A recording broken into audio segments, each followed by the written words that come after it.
Bienvenue sur Africa 24 dans cette nouvelle édition de l'Africa Tonight. Voici les titres de l'actualité. Dernière ligne droite avant les élections législatives de ce 28 avril au Bénin. 5 millions d'électeurs seront appelés aux urnes. Sur le terrain, l'engouement des populations est mitigé et l'opposition continue d'appeler au boycott. Dans l'actualité également, le référendum constitutionnel reporté à Madagascar, annoncé pour le 27 mai par le chef de l'État, André Joël. La proposition a été refusée par la Haute Cour constitutionnelle. Après Mayotte et les Comores, le cyclone Kenneth est passé par les côtes mozambicaines. Un coup dur pour le pays qui fait encore face aux ravages du cyclone Idai en mars dernier. Mais tout d'abord, en Algérie, les limogeages n'ont pas suffi à calmer la rue. Des dizaines de milliers de manifestants se sont donné rendez-vous ce vendredi. Un 10e rendez-vous de protestation qui intervient à l'issue d'une semaine marquée par de nouveaux limogeages, des convocations judiciaires et des poursuites annoncées contre des caciques du régime. Outre les départs du président par intérim, les manifestants refusent que les structures héritées du régime Bouteflika organisent la présidentielle fixée au 4 juillet. Au cours de cette semaine, de nombreux départs de hautes personnalités ont été enregistrés, parmi lesquels celui du patron de la Sonatrach. Des convocations judiciaires et des poursuites ont également été annoncées contre des membres du cercle rapproché de l'ancien chef de l'État, Abdelaziz Bouteflika. Un scrutin législatif sous fond de tension au Bénin à quelques jours des élections. L'opposition continue d'appeler au boycott et à dénoncer son exclusion. Du côté de la population, les avis sont mitigés. On fait le point sur la situation avec notre correspondant, Lefty Ounou. Tension à Cotonou à la veille des élections législatives du dimanche 28 avril. Quelques 5 millions d'électeurs sont convoqués aux urnes. Entre les tensions qui se sont exacerbées durant la campagne électorale et les craintes de perturbation du scrutin, le véritable enjeu sera sans doute le taux de participation de cette élection. Chaque élection a sa particularité. Nous ne pouvons que nous soumettre à la volonté de Dieu, qu'elle soit bonne ou mauvaise. Chaque président a ses réformes. Ce sont des réformes du système partisan qui ont abouti à la participation de 2 blocs politiques aux législatives. Nous ne pouvons que l'accepter. Entre les appels au civisme des partis de la mouvance présidentielle et les appels au boycott lancés par l'opposition, les électeurs béninois devront choisir. D'ici là, les interdictions se multiplient. Les manifestations sont réprimées.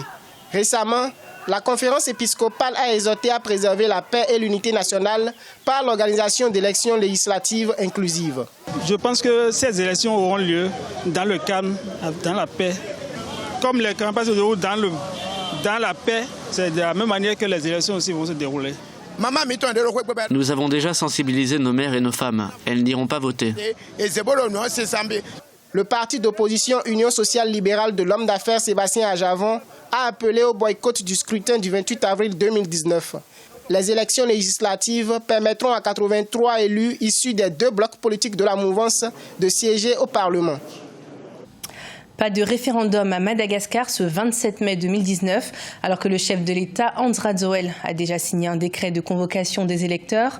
La Haute Cour constitutionnelle, la plus haute instance du pays, a émis un avis défavorable. Mais les élections législatives, également prévues pour le 27 mai, sont toujours maintenues. Des explications avec Zahra Mohamed Moutiou. À Madagascar, la Haute Cour constitutionnelle se dit défavorable au référendum sur la Constitution. La Cour rejette les arguments juridiques du président de la République, André Joël, pour justifier la tenue de ce référendum désormais reporté. Les Malgaches devaient se prononcer le 27 mai, le même jour que les élections législatives, pour cette modification de la Constitution, une volonté de la présidence. On se soumet parce que nous respectons la loi. Selon les explications de la Haute Cour constitutionnelle, on doit attendre la mise en place de l'Assemblée nationale avant de procéder à la révision des dispositions de la Constitution. La plus haute juridiction malgache estime que le projet devrait d'abord être approuvé par les députés avant d'être soumis au vote des électeurs. Cet avis, un camouflet pour le chef de l'État qui, à travers cette révision constitutionnelle, veut supprimer le Sénat. Une réforme qui fait réagir la classe politique. Elle dénonce une absence de concertation. Il faut un échange entre toutes les parties prenantes et les partis politiques avant de prendre une telle décision. Modifier la Constitution, ce n'est pas comme corriger une faute dans une lettre.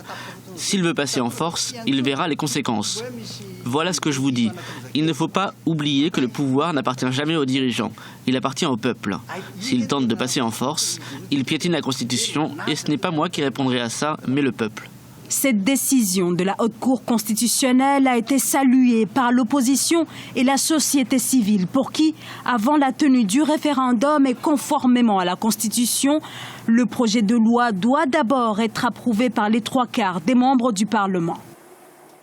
Au Sénégal, le projet de loi de réforme constitutionnelle va être soumis au vote de l'Assemblée le 4 mai 2019. Le projet prévoit entre autres la suppression du poste de Premier ministre, une proposition qui ne passe pas du côté de l'opposition. Les 4 candidats perdants à la présidentielle, Idrissa Seck, Ousmane Sonko, Issa Sall et Madick Niang, ont signé un communiqué commun et indiqué qu'ils rejettent la méthode choisie pour faire passer ce texte et y préconisent un référendum. À noter que le chef de l'État, Macky Sall, dispose d'une large majorité et que le vote de la réforme constitutionnelle semble être inévitable. En matière de liberté de la presse, le Tchad figure souvent parmi les mauvais élèves, mais pour certains observateurs, cette situation est justifiée par les menaces sécuritaires qui pèsent sur le pays et les textes réglementaires de plus en plus sévères contre la liberté d'expression. C'est un reportage de Mahamat Ramadan, notre correspondant au Tchad, commenté par Viviane Baouken.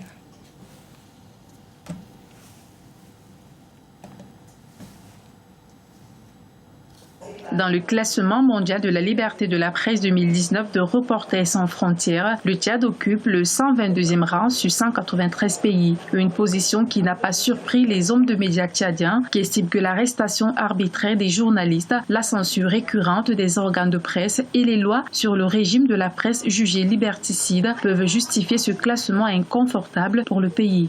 Quand les journalistes travaillent et ils cherchent des informations, ils font leur enquête pour pouvoir publier des articles.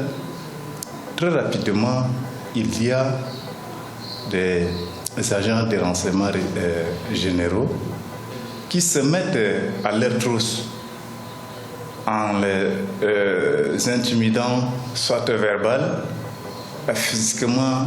Quelquefois, on va jusqu'à même les enlever, les arrêter.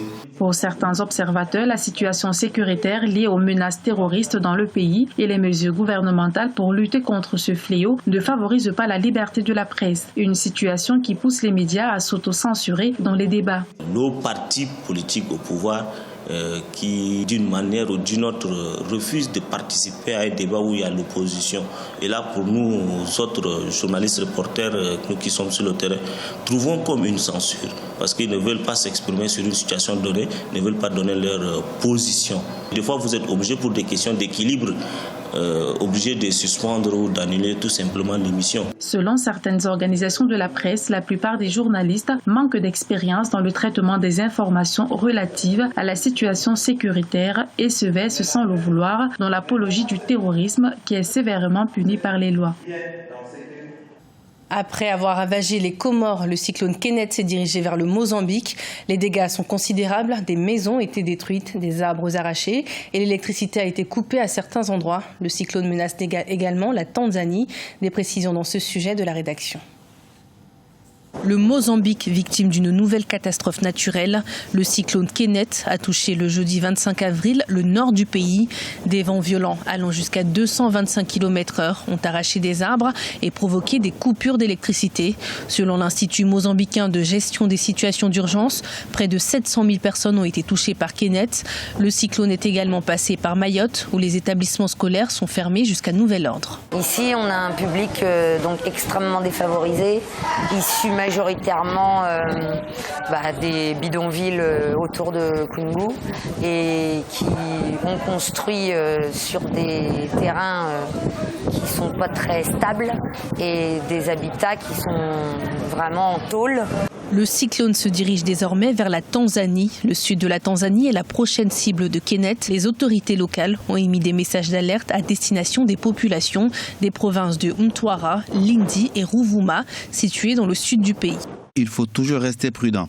La situation est particulièrement inquiétante. Les dégâts du précédent cyclone sont encore visibles. Une autre tempête est un coup dur porté au peuple mozambicain qui tente de se remettre d'Idaï. Le 14 mars 2019, le cyclone tropical Idai a ravagé la ville de Beira au centre du Mozambique, puis a poursuivi vers l'ouest du pays et le Zimbabwe voisin. Son passage a fait plus d'1 millier de morts et des centaines de milliers de sans-abri dans ces deux pays. La Banque mondiale a estimé à plus de 2 milliards de dollars la facture des dégâts causés au Mozambique, au Zimbabwe et au Malawi voisin. Ce journal a été préparé par l'ensemble de la rédaction. Merci de votre fidélité.